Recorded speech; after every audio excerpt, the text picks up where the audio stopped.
Scanning for audio.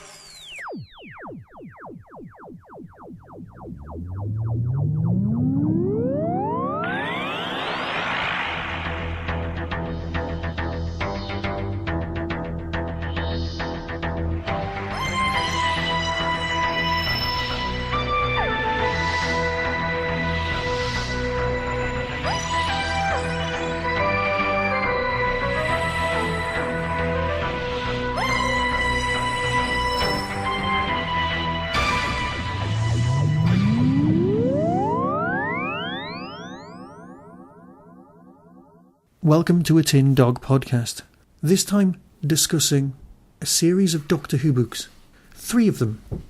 There'll be a podcast dedicated to each one, and we'll be doing them in order. The Glamour Chronicles is a brand new series of Clara and the Capaldi Doctor. Notice how I still can't call him the 12th? It's ridiculous, even after all this time. He calls himself the 12th Doctor, but that's not important. What is important is that around this time of year when Doctor Who's on TV, they like to produce novelisations. Now, they did it last time, but the novelisations were written with a sort of framework of the new Doctor. The Doctor's been in situ for a year now, so these new books have been written with, well, the ability to see what the Doctor's like and to capture his essence and characterisation.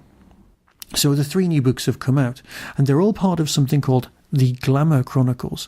Now, the Glamour Chronicles is written in very small writing because they are all standalone stories that can be read in any order, except, of course, they've got a story arc. And when you've got a story arc, you kind of want to approach it in order. So if you want to find out the order, normally you would look on the book and have a bit of a read. But it doesn't say, it just says also available in the same series. All 3 books have got it on, none of them have a number. The only place that there is a number is on the ISBN on the back, because they were all submitted for ISBN numbers around the same time. And if you do read the numbers, the ascending goes up in completely the reverse order. So that's of no help. But basically, the order is Royal Blood by Una McCormick, then Big Bang Generation by Doctor Who's own Gary Russell, and finally A Deep Time by Trevor Baxendale. All pretty impressive names.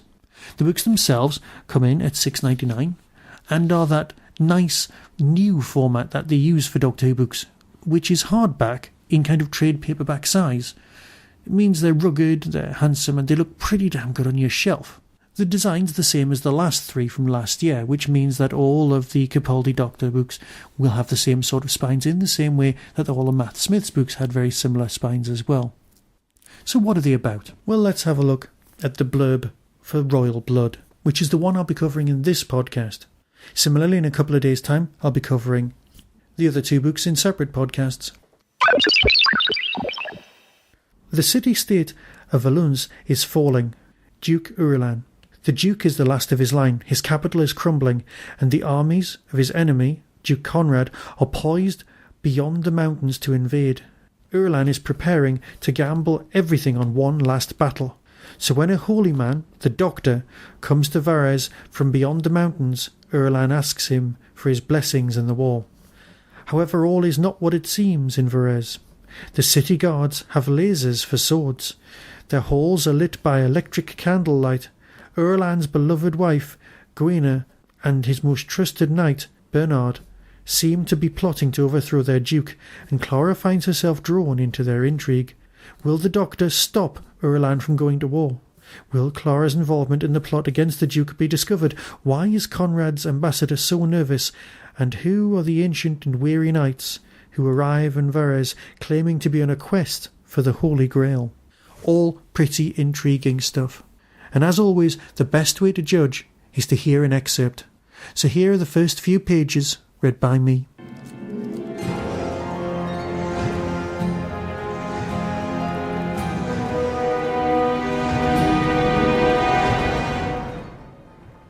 La Ruse is lost now. Even the name is gone. The maps have been overwritten, the books burned or locked away in some forgotten library. The children taught different stories in a different tongue. Perhaps, high up in the mountains, some old goatherd remains muttering away, his accent thick and impenetrable, with only his charges and the silent peaks to hear him. We spoke the old language, of course, my wife and I, but only when we were alone together. We told the old tales and sang the old songs, and we took some comfort in them. When the world that you have loved is lost, you hold whatever fragments remain to you, and they are more precious and dear to you than all the riches of the new world. We grieved our loss, and we remembered our past, but in all our long years together, we never spoke of returning. Why would we? In the early days, return would have brought Conrad's men down upon us, and later, when the long years had made those old struggles meaningless, we knew that the land we had loved was gone for good. We consoled ourselves with the knowledge that it was only in leaving our home that we were able to become husband and wife. Time changes all things. All love ends in one way or another. Only memory remains. Even my name is different now.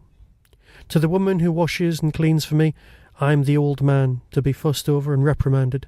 To the children who come every other day, I am grandfather, to be teased and hugged, and have treats coaxed from me.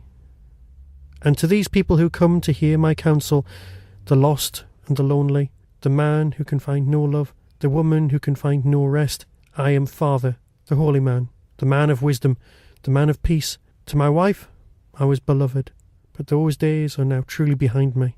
And once upon a time, my name was Barnard, Lord Barnard of Varese, the land between the mountains and the sea, the lost land, the land that is gone. Once they dreamt of glory, once they dreamt that their names would go down in song and story and appear in lights, that they had their quest would never be forgotten. They have been travelling for a long time.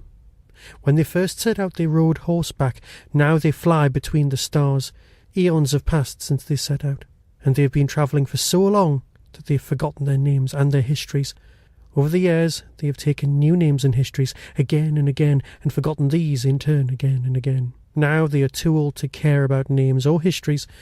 They are too old even to care for glory. All that matters is the quest, whatever that might mean. For they have forgotten even that. There was only the chase, the never-ending chase. Are we lost? Clara peered down into the deep, narrow valley. It was very beautiful.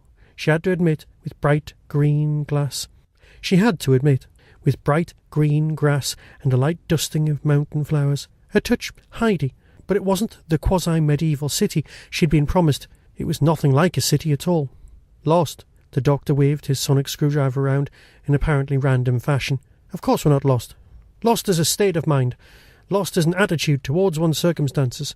We are lost. Maybe a little.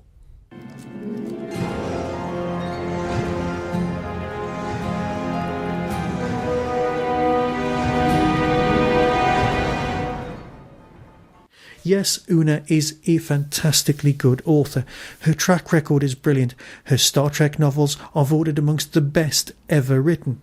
She's written drama for Big Finish, and she's been on the New York Times bestsellers list. Genuinely, this is a work of art. As an introduction for the main story arc, it isn't overly egged, but it is incredibly well executed. If you're looking for a read that isn't too expensive, then this is a great place to start. So I'll say farewell and speak to you next time about the next book in the Glamour Chronicles. So until then, be seeing you.